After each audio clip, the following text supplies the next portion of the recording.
ಅಂತ ತೋರಿಸ್ಕೊಳ್ಳೋದು, ಎರಡನೇದ್ದು ಮಾಡಿದ್ರೆ ತಪ್ಪಲ್ಲ ಅಂತ ತಿಳ್ಕೊಳ್ಳೋದು, ಮೂರನೇದಾಗಿ ಪಕ್ಷ ಗುರುತಿಸ್ಬೇಕಂತೇಳಿ ಪಕ್ಷಗಳು ಒತ್ತಡ ಹಾಕುವಂಥದ್ದು.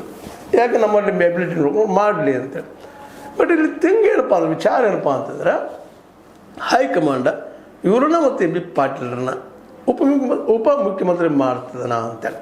ಯಾಕಂದರೆ ಡಿ ಕೆ ಶಿವಕುಮಾರ್ ಅವರ ಮನೋಸ್ಥಿತಿಯನ್ನು ಅವ್ರು ಇರ್ಬೋದು, ದೊಡ್ಡದಾಗಿ ಮಾತಾಡ್ತಿರ್ಬೋದು, ಒಳ್ಳೊಳ್ಳೆ ಮಾತಾಡ್ತಿರ್ಬೋದು, ರಾಜಕಾರಣದಲ್ಲಿ ಗೊತ್ತದಲ್ಲ, ಒಂದು ಕೈ ತೋರಿಸೋದು ಇನ್ನೊಂದು ಕೈಲಿ ಹೊಡೆಯುವಂಥ ಕೆಲಸ ಮಾಡ್ತಿರ್ತದೆ. ಒಂದು ಬೆರಳು ತೋರಿಸೋದು ಮತ್ತೊಂದು ಬೆರಳನ್ನು ಜಪ್ಕೊಂಡು ಹೋಗುವಂಥದ್ದು. ಆ ದಿಶೆಯಲ್ಲಿ ಬುದ್ಧಿವಂತರಿದ್ದಾರೆ ಡಿ ಕೆ ಶಿವಕುಮಾರ್ ಅವರು. ಯಾಕಂದ್ರೆ ಅತ್ಯಂತ ಆತ್ಮೀಯವಾಗಿ ಹೇಳ್ತಾ ಇದ್ದಾರೆ, ಸತೀಶ್ ಅವರೆಲ್ಲ ನಮ್ಮ ನಡಕ್ಕೆ, ಸಿದ್ದರಾಮಯ್ಯ ನಡಕ್ಕೆ ಏನಿಲ್ಲ ಹಾಗೆ ಅಂತ ಹೇಳ್ತಾ ಇದ್ದಾರೆ. ಇರ್ಬೋದು, ಮತ್ತೆ ಮರಳಿ ಕೂಡಿರ್ಬೋದು. ಯಾಕಂತಂದ್ರೆ ಈಗ ಮತ್ತೆ ಈ ಡಿ ಕೆ ಶಿವಕುಮಾರ್ ಅವರಿಗೆ, ಸಿದ್ದರಾಮಯ್ಯನವರಿಗೆ ಈ ಖಾತೆ ಹಂಚಿಕೆ ವಿಷಯದಲ್ಲಿ ಡಿಫ್ರೆನ್ಸ್ ಆಫ್ ಒಪಿನಿಯನ್ ಬಂದವು. ಈಗ ಅವ್ರಿಗೂ ಅನಿಸಿರ್ಬೋದು ಸಿದ್ದರಾಮಯ್ಯನವ್ರಿಗೆ, ಇಲ್ಲಪ್ಪ ನಾನು ಸತೀಶ್ ಅವ್ರನ್ನ ತೋರ್ಸಕ್ಕೆ ತಪ್ಪು ಮಾಡಿ ಏನೋ ಅಂತೇಳಿ ಅವರು ಒಳ್ಳೆ ರೀತಿ ಮಾತಾಡ್ತಾ ಇರ್ಬೋದು. ಮತ್ತು ವೈರಿ ಮಿತ್ರ, ಇದು ರಾಜಕೀಯದಲ್ಲಿ ನೀವು ಇವತ್ತು ಮಿತ್ರದಿಂದ ನಾಳೆ ಶತ್ರು ಆಗ್ತಾರೆ, ನಾಳೆ ಶತ್ರುದ ನಾಡ್ದ ಮಿತ್ರ ಆಗ್ತಾನೆ. ಆ ದಿಶೆಯಲ್ಲೇ ಅಷ್ಟು ಸಮೀಪ ಬಂದರೂ ಬಂದಿರ್ಬೋದು, ಅದೇನೂ ಇರಲಿ. ಆದರೆ ಡಿ ಕೆ ಶಿ ಅವರು ಈ ಜಾನ ಆಟದಲ್ಲಿ ಭಾಳ ಬುದ್ಧಿವಂತರು.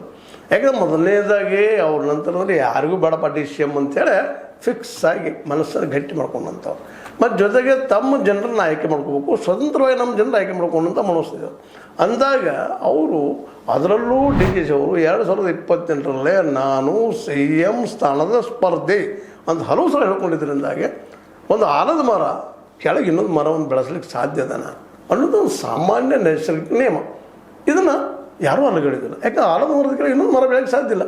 ಹಂಗೆ ಈ ಡಿ ಕೆ ಶಿ ಅವರು ಇನ್ನು 2 DCM ಪೋಸ್ಟ್ಗಳನ್ನ ಮಾಡಲಿಕ್ಕೆ ಸಾಧ್ಯ ಇಲ್ಲ ಅನ್ನೋದಿಲ್ಲ ಸೂಕ್ಷ್ಮವಾಗಿ ನಾವು ಗಮನಿಸ್ಬೇಕಾಗಿದೆ. ಯಾಕಂದ್ರೆ ಇದೇ ನಮ್ಮ ಪರಮೇಶ್ವರ್ ಅವ್ರನ್ನ DCM ಮಾಡಬೇಕಾದ್ರೆ ಏನು ಕುರಿ ಕ್ವಾನ ಬಿದ್ದು ಅಂತ ನಮ್ಮಲ್ಲಿ ಮಾತುಗಳು ಬರ್ತಾವೆ ಸಹಜವಾಗಿ. ಯಾಕಂದರೆ ಸಿದ್ದರಾಮಯ್ಯರ ಒತ್ತಡದಲ್ಲಿ DCM ಆಗ್ಯದ. ಅದು ಸಿದ್ದರಾಮಯ್ಯ ಕಟ್ಟರಾಗಿ ನಿಂತಿದ್ರಿಂದ, ಇಲ್ಲಾಂದ್ರೆ ಅವರು ಆಗ್ತಿರಲಿಲ್ಲ. ಇವತ್ತು